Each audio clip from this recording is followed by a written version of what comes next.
Menteri Koordinator Bidang Politik, Hukum dan Keamanan Mahfud MD mengatakan penyidik Kejaksaan Agung telah mengantongi bukti berupa rekaman percakapan sejumlah pejabat terkait dugaan korupsi pembangunan menara BTS 4G di Kominfo.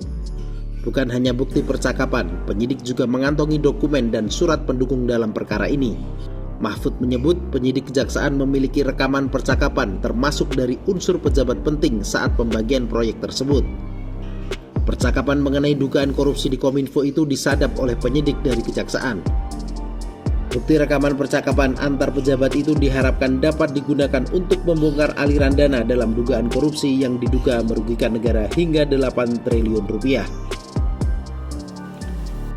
Mahfud menambahkan penyidik Kejaksaan juga sudah mengantongi bukti kuat terkait keterlibatan Johnny G. Plate dalam kasus ini.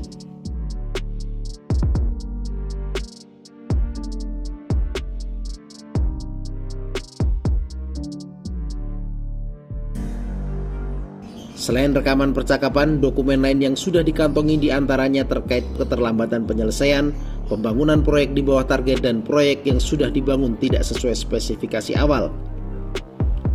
Sebelumnya, Menteri Komunikasi dan Informatika Johnny G. Plate ditetapkan sebagai tersangka dugaan kasus korupsi oleh Kejaksaan Agung pada Rabu 17 Mei 2023. Politisi Partai Nasdem itu diduga terlibat dalam korupsi proyek pembangunan BTS 4G Bakti Kominfo 2020 hingga 2022. Kejaksaan Agung menyebut kasus korupsi ini bukan pidana biasa, sebab dari 10 triliun rupiah yang dianggarkan, dugaan kerugian negara mencapai 8,32 triliun rupiah. Tapi ada satu titik poin yang harus kita cermati bersama di dalam kasus ini. Kita ingat peristiwa ini, dana yang digulirkan proyek senilai 10 triliun sekian. Kerugian negaranya 8 triliun sekian. Nah, ini mungkin harus kita cermati bersama bahwa ini bukan peristiwa pidana biasa.